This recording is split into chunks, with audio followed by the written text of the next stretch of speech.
Hey guys, it's your boy Monty from the It's Your Neighbor podcast. I got a special co-host with me today. Jenna's making her podcast debut. Woohoo! What's up, guys? Today we interviewed Uncle Bob over at Elle Nails. Give it a listen, give it a like, share it, and let us know what you guys think. Love it. Great job, Jenna. Thank you.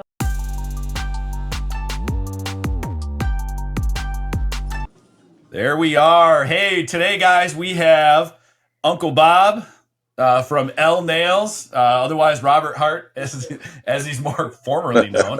But everybody knows him as Uncle Bob from Elle Nails. So how are you doing today? Doing fine, thank you. Outstanding. So you guys may notice I have my co-host today, What's up? Jenna Strumbis, one of our agents here at the Take Action Realty Group, making her podcast debut. I'm so excited. And I'm going to be blunt. First of all, she's been wanting to do this, but this is a perfect one because we were talking about fingernails and how to do things with fingernails, and I don't know anything about that stuff. So when mine get long, I use the scissors or my teeth and I clean them up. But Scissors? Yeah, you just trim around it like that, right? Okay. That's how I do it. But anyway, so thankful to have both of you on the podcast. I'm really excited for Jenna, and Uncle Bob's super excited to talk with you today. Thank you. So the man you had just mentioned to us previous to getting on here, you've been involved with Elle Nails since 2007, correct? That's correct. So how does a guy like you get into to the nail business? Okay, so back in 2007, I sponsored a family from Saigon, Vietnam, and my wife at the time, who was considered part owner, they started the business. And a lot of changes since then. So we've been in 3 locations in the same complex since 2007. I just became part of it because of my wife's family. I'm like the furniture here. I'm part of the network. Yeah. So Uncle Bob, how did you get to be Uncle Bob? Uncle Bob is my nickname with all of my Vietnamese network, which is technically it's like 30 years worth of being connected to the Vietnamese community through family. Sure. All my nieces and nephews, and even what I call them brothers and sisters, even though they're brother-in-laws and sister-in-laws, their term for somebody not mature but older than them is uncle. So I'm an uncle. So it's Uncle Bob. Uncle Bob. What do you mean by you sponsored? Okay, so back in 1979, my wife at the time, who unfortunately is deceased from cancer today, she escaped from Vietnam, and I met her. I met her in Philadelphia, and long story short, we ended up in Green Bay here, and we worked together in another business, a warehousing operation, and she worked part-time here with the rest of her family members. But I slowly sponsored the families over here. Since 2007, I've brought 7 families from Saigon, Vietnam here. And most of them are still here in Green Bay. Some of them have prospered and relocated outside of this area. So that's technically sponsored means I use my citizenship and my work time here to bring other families over here. Like say I'm responsible for them. If they can't work, I'm their sponsor and it's all on me. Wow. If that makes sense. Yeah. Totally makes sense. That's cool. And obviously in the 70s, late 70s, that was still the recovery from the Vietnam War. Yes. Obviously, Saigon was a huge thing. So, I'm sure you've taken passion in that part of the world. Yes. Were you in Vietnam as a No, as a service member? I'm a Marine from Vietnam era. I got in 1973, which was the tail end of the Vietnam conflict. Yep. So I physically wasn't there. I just happened to meet the Vietnamese community from a job on the East Coast. And I've been with them ever since. Yeah. Well, hey, appreciate your service first of all. Thank you. And that. So being in the nails business since 2007, it sounds like you've had several other businesses too. So I'd love to, pick your brain on some entrepreneur things and building businesses. But how does a guy stay in the nail business? Actually, it's all about customer service. It's about taking care of people as they come in and meeting their needs is the best way to say it. And in a costly manner too, because the nail business is up and down as far as pricing. and as far as quality too. And if you don't give good service or good quality service, it's hard to maintain a customer base. And Elle, I would think, has been known since 2007, even with the new owners, as being a quality service at a decent price or a fair price. It's a competitive market too. And I have to say this. So the nail business here in Green Bay is interconnected. Most of the owners know each other, and most of the employees or workers know each other. And outside of this business, there's a strong social Vietnamese network. That's the best way I could explain it. Yeah. So they all know each other. Yeah, they know each Yeah. They're other. all connected. Yeah, even though we're Interconnected. competitive, we know each other. Yeah. And I would assume there's a support system built in there too within that. So, Yes. It's like anything. I'm a big sports guy, right? So when I'm on the field to play and I'm competing, then I'm competing. They're my worst enemy at that time. But once the game's over, best friends at that point. So Kind of like realtors. yeah, for Everybody sure. knows each other. Yep. Yeah, it's the same. Yeah, Yeah. network. Yep. Very cool. You got something, Jenna? Not yet, no. All right, bring that paper over. Okay. All right, so a couple of things that we like to do as we go through this, diving into the origin stories. We got into that, right? Like you've given us that, but it sounds like like I said, you've been running businesses for a while. What other businesses have you owned?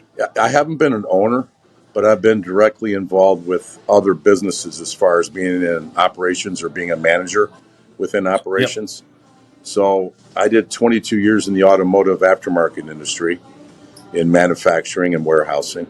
And then I did a little bit of retail just for fun. And I was in internet and wholesale, retail and wholesale, or retail and internet business for the last 18 years. And I recently retired. So hence that's why I'm here as part of the furniture at Elle Nails, because I don't have anything to do. I'm retired. Yeah. Yeah. So you've made it through. You mentioned customer service before. Yep. We get a lot of entrepreneurs that listen into our podcast. Being an operations guy, what are the most important factors, at least as far as like being a manager in house? I mean, like if you're a manager, you're the top guy. Right. So what's important to convey to your team or your staff that's going to keep the business operating at where it needs to be? Again, this is just my opinion, and this is my work experience based on quite a few years. That's all you can go off of, right? Yeah. I think the secret of success is your employees or your workers need to be treated right and fairly and feel like they're people and not a number per se. And I know it changes throughout, generations, but my success is treating my employees or my workers as if they're family. Knowing about not just inside the business, but knowing their children, brothers, sisters, whatever, and treating them again, teaching them too, trying to teach them and educate them while they're working, how to be successful. Even if it means sometimes I could be considered a guru in some of the businesses that I've been in because of my work experience, but I want to train everybody underneath me to be exactly the same. I don't want to keep things to myself. I want them to know how to grow and be successful in the business. So I think it's really taking care of your people. And I hate to use this as an example, but it's my number one example. The people that work for us or with us are like tools that get our job done. I'm nothing without the right tools. If I don't have the right tools to work on a car as a mechanic, etc., I can't be successful. So the bottom line is not only do I need the right tools, but I got to take care of the tools that I have. And I hate to I'm not calling people tools, but I'm using that as an example. Yeah. Mm-hmm. No, and that's exactly how we're, building our brokerage as well. As even though I'm the owner of the brokerage, so to speak, we just had this conversation right before, but we were joking around about it. Is she came in this morning to call us boss, and we're like, makes my business partner and I cringy because I don't feel that way.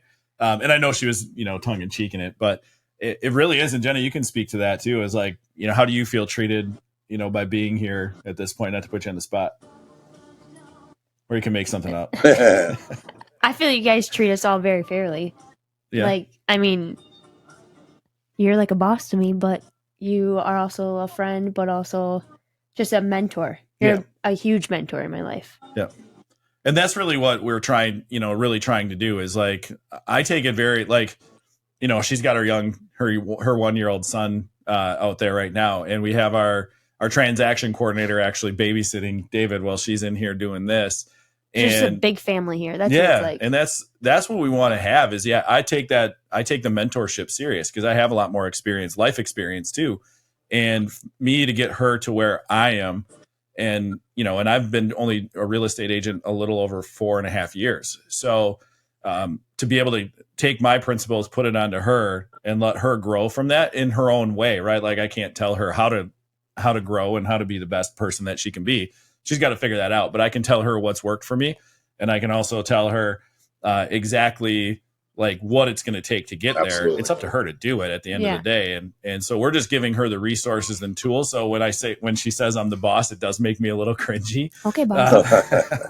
Like everything is, you give it to us on a silver platter, and it's like whatever you do with it, right? You get to do with it. Yeah, but I don't do it for you, but I give you the resources. If you want to walk, you can walk. If you want to run, then let's run. Yeah, and at the end of the day, as long as she's happy and grows. Now we live in a commission-based world, so it's up to her to make her income and make that living. It's not an hourly wage, and that would maybe be a different scenario. But I also have salaried employees as well, and I think I treat everybody kind of the same way. At least I hope I do. So, yeah.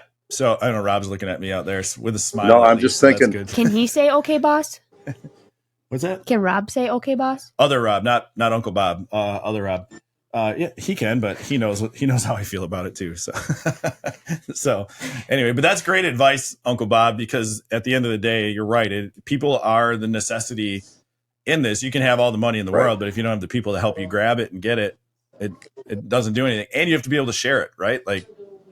Like that's what a salary is for. That's what bonuses are for. That's what client events and company events are for, is to like put that money back into their development so that they're happy. And at the end of the day, if you have a great culture, it's a lot easier to go to work. Absolutely. It's a lot easier to grow a business. Absolutely. So people want to come to work. Yep. So yeah, they don't have. So I think you answered. Yeah. Well, I'm sorry. No, I was going to say everybody has to work to a degree to pay their way. But at the same time, when you can work and enjoy coming into work, it's a great atmosphere. When you have to work and you're miserable every day, you might as well not be working there. You need to work somewhere where your ownership gives you that expression, makes you feel that way. So, I'm curious. Do you guys do any kind of like team bonding or anything? Not in the nail business, other than our team bonding would be social events with other nail salon, like other. It's a big. So they do stuff like that. They have social events. There's a lot of get-togethers. There's lots of dinners at individual houses where there could be 15, even 20 people there, and they're all interconnected between the salons. So it's more of a cultural thing than a business thing. But unfortunately, because it's Vietnamese owners in the nail business mostly here, that's, I guess, why you call it a team event, because it's other salons and this one too. But it's more of a family thing. Yep. Now, tell us a little bit about, we can get into product, I guess is probably a good segue to get into that a little bit with Elle Nails, and I'll let you take that over. I don't know anything about nails. So what services does Elle Nails do? I mean, and maybe I'm just being naive to knowing what nail salons do, because again, I don't go to them. So go ahead. You could. Go ahead. No, go ahead. I was just going to say, there's a lot of guys that go just to get their nails cleaned up. Oh, yeah, I've heard that. Yeah. My dad even went once. They had like a nails and beer thing or something one time, and he went to one of those things for his feet, which he needed it. So he looked like an eagle talons coming off the end of his toes. Sorry, Dad, but but he did. So yeah. So go ahead, Robert. So it is a men's and women's business. A lot of guys come in here for maintenance, which is a great thing to take off. I call it the dead skin, and just help your fingers and your toes breathe. But basically, it's pedis, which is your feet, and manis, which is your fingers. And then there's a variety. In this business, there's too many of the same names for the same service. So we do what's called dip, which is a powder process. We do shellacs, which is basically like a nail polish, but UV cured. There's extensions, which are usually acrylic filled. There's just so much to the business, and there's so many different types of services that you can get. So since you started back in 2007, how much like has changed? Because I'm sure like at first it was just Yeah. polish, Yeah. and now I feel like every time I go in, there's something Yeah, new to do. there is. Like dip. There is. And the technology has changed. Like the products are becoming easier to work with, more durable, longer lasting, more opportunity. Like you come in here, good luck picking a color because there's basket after basket after basket of colors to choose from. So the sky's the limit, and there's mix and matching colors. But it has changed a lot and continues to change. And I think dip is only, 5+ years old. That's the powder where, it's the powder on top of your nail, which lasts like 3 to 4 weeks, depending upon, how you abuse your hands. That's fairly new, I would say. But yeah, it's always changing. What about because I also see a lot of like Amazon selling dip products. Like, do you guys ever see like any I don't even like competition with like people doing it on Yeah, their own? and it's okay. Yeah, Like, it's have not you- really competitive. A lot of people will try to do their nails, but it's not try. They do their nails. They end up coming Well, back. A lot of them come back, or a lot of them will go to a different place and not get the service they expected and have to get a repair. I think the uniqueness of a salon is an individual customer service thing where somebody's working on you. You're not working on yourself, which is a lot different. There's more attention to detail. If I try to do my own nails, I can't do them as well as if, somebody else is doing them for me. I don't know if that answers your question, but, Yeah. What So about similar to like getting a Yeah. haircut, Yeah. right? Like I can go give myself a haircut, but it wouldn't look as good as if somebody else gave me a haircut. I mean, I always end up going back to get my nails done after I do my own because they never look good. They need to get professionally done. and I think that's the right word you said. It's like more professional than professionally. Yep. do it yourself. Do it yourself Yep. isn't always as good as the professional end. Oh, we Yeah. understand that in the real estate world for sure. We definitely do. What are the excuse me, what are the big challenges that you guys have at this point? Like, it's all well and good. We can talk about the professional and all the products you have, but it's real, right? Like businesses ebb and flow. So what are the challenges that a Elle Nails The would biggest have? challenge is, like everybody else post COVID, manpower, trying to find workers, trying to find staff, trying to keep up with the demand of people that are coming in when you can't staff. Like there's a lot of food places, restaurants that have closed down because they don't have the workers that they need. It's the same thing in our business. You need good staff and you need a good quantity of staff to keep up with the incoming flow. And it's seasonal. What do you think that attributes to? You said post COVID, and I get all of that. Like I've seen it, and I have friends that are in the service industry, restaurant industry, and they struggle to find contractors, right? Like what do you think is the reason why we have a lack of of people trying to find jobs? Again, just my opinion, but a lot of people don't want to work when they get other support or other help in the past because of COVID, monies, etc. Why do I want to work if I can make money without working? Right. Mm-hmm. It's hard. Yeah. And the market, it's not just this, it's every market is so competitive. Everybody wants to make more. Everybody wants to keep up with their lifestyle, not the cost of living, their lifestyle, which is completely different than cost of living. So everybody's about give me money, give me money, give me money. And it's hard because, you can only pay somebody so much because your profit level is only so much. Same thing in the real estate business. Right. You can't hire somebody for more than the going rate. You'd go out of business.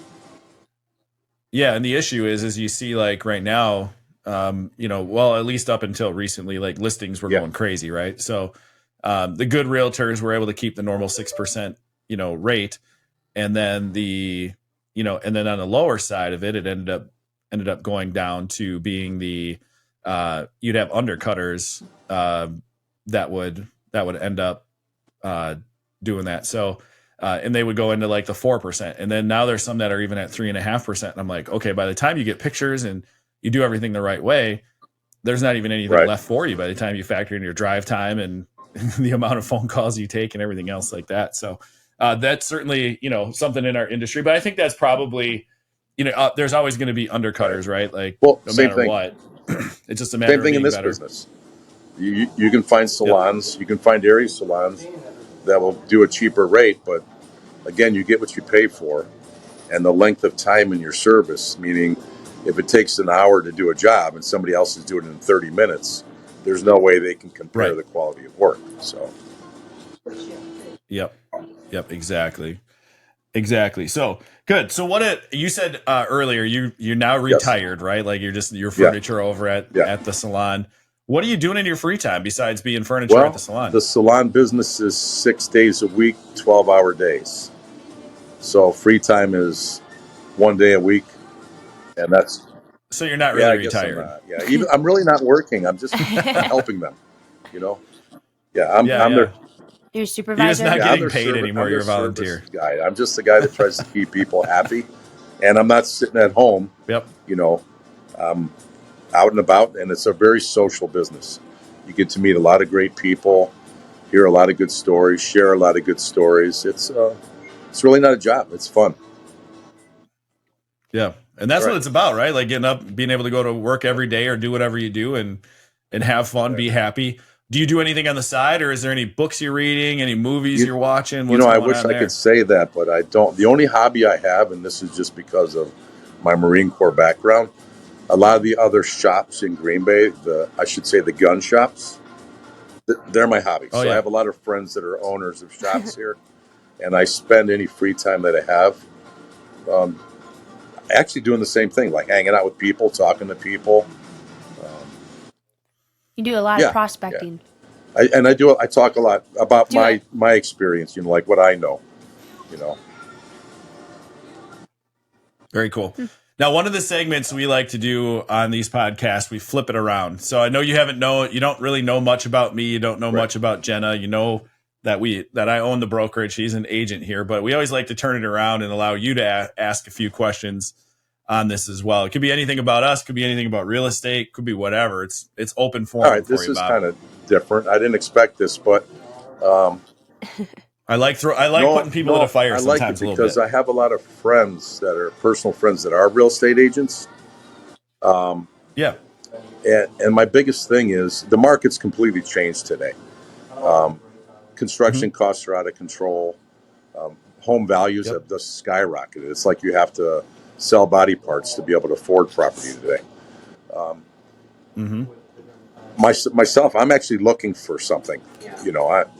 I sold my property in Schwaben here in Green Bay, and we're looking out here in the Swamico area. So my biggest thing is, how do you make a deal for like land only? Like even if it's in a complex, even if it's in a division that's being developed, when you purchase land, they have a set. Like I say, it's worth 80,000 or 100,000. How do you offer on Yeah. land like that? It's no different than it's a standard offer to purchase. I think the first thing is obviously have your money in line, right? Like you got to have your lending ready to go, and certain lenders will approve for vacant land, and some have Right. different rules and regulations, just like they do on a residential part. And then you want to find the ones who, obviously, if you're going to build, then you got to make sure that they are going to support the construction loan, and that all aligns. So the first step is just talking to lenders and making sure that you're good. Now, if you're doing Let's cash, talk that's cash. easy. You just Yeah, let's you talk. find it. Yeah, let's talk Yeah, cash. all right. Yeah, cash is real easy then. So if you're looking to buy, it's you make sure the agent should probably know, one, if there's any building Right. restrictions, two, if it's builder exclusive. Because and then if it is builder exclusive and it's the land you want, then you want to make sure that you fit in well with their Right. plan and your plan. At the end of the day, Right. it's your house, right? So what are the changes? Was this lot designed for a spec house? How big was the footprint originally designed for this land, or do we have some freedom? So when you're doing that, it's really simple. Once all of those things are met, then you put Right. the offer But in, at that point. Or you can do what they call a proposed use contingency and make sure that that land fits your requirements so as I well. get that, and I have all those things figured out. I guess the question's still the same. Mm-hmm. If I buy a car, I'm not going to pay full retail for my car. I'm going to try to negotiate Right. the price of the car. If it's a $50,000 car, Yep. I'm going to know what the factory cost is and what their markup, etc. So Yep. I guess that's what I'm really asking. So knowing, all the restrictions, etc., on land itself, Yeah. what's food industry, 15% tip or whatever? What's the percentage that I can ask off of the asking price? That's really what I'm looking for. You can. Oh, I mean, if your agent, first of all, it's whatever you feel it is. So whatever and I know this is the cliched kind of answer, but tell them to write it up to whatever you want. I've had people write at 50% before. Doesn't necessarily mean that's where that's going to fall, but at the end of the day, you're going to probably end up somewhere in between 50% and 100% of the asking price then, right? So, and it may end up being closer. And then again, some people know what they have, some people don't care. And again, you're dealing with humans. So, if it's a subdivision and it's already bought by a builder, then they already know what the value of their land is. They're probably not going to budge much. But if it's just a 2-acre parcel and somebody's for sale by owner, they may not exactly know what they have at that point. Then you have the freedom to negotiate. So that answers my question. I heard 50%, but I felt like, how do you offer 50% less than the asking price on something? I've never heard of that.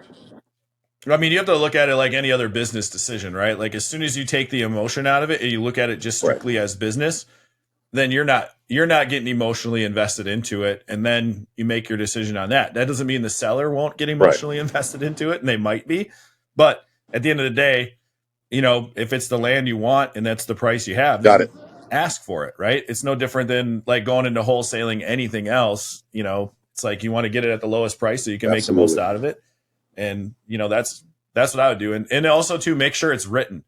If you verbally negotiate something, oftentimes, you're not going to ever get there. But once people see that offer on paper, it hits a little bit harder and it's in their hand, right? Like they know, like all I got to do is swipe my signature and know that this is it. And so that's what I would say is always put it in writing. Just be ready to be told to F off. Yeah. Or, it's not like the old days. Whatever. Yeah, it's not like the old days where you just shook a hand and your word was your bond. I get it in writing. Right. Yeah.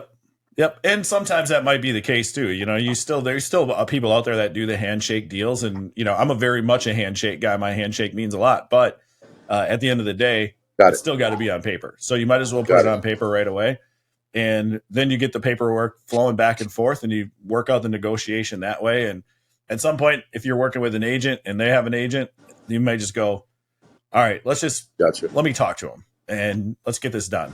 So I always like to keep things as frictionless as possible. And I don't really like letting the sellers and the buyers talk if I don't have to, but in some cases that eliminates a lot of unnecessary conversations between me and the other agent. So that happens sometimes too.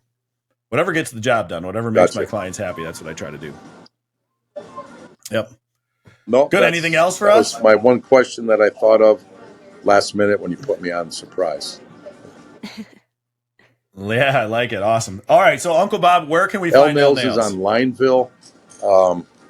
We're in a complex with the festival and the new Aldi's, 2304 Lineville Road. Yep. And it's considered Green Bay, but I call it Swamico Howard.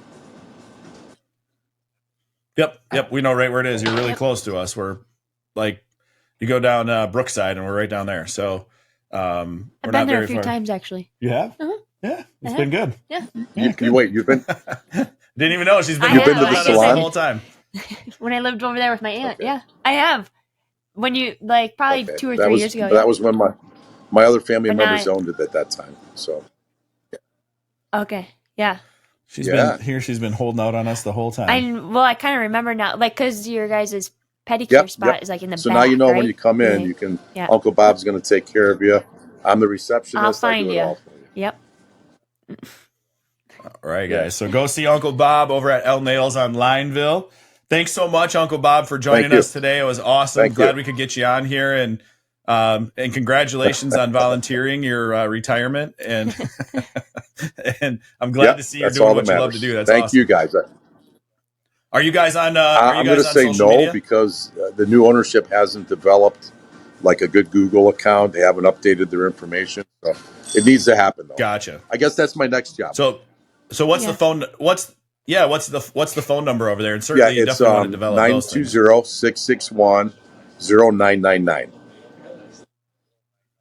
Awesome, easy number to remember. I forgot it already, but that's what we're recording it for. Thank you, All right, guys. Uncle Really Bob, thanks appreciate so it. much. Thank you. This is the It's Your Neighbor podcast. Look for us. We'll send it out. It'll be on YouTube here, at sometime in the next week or so, and you'll see it on social media. Well, if you're on there, you'll get it. Once you guys get it rolling, Awesome. we'll get that stuff all over. You guys have a great day. All right. Peace. All right, man. All right. Bye. Yeah, you too. Bye-bye. See ya. Peace. Well, Man, how was that your first podcast?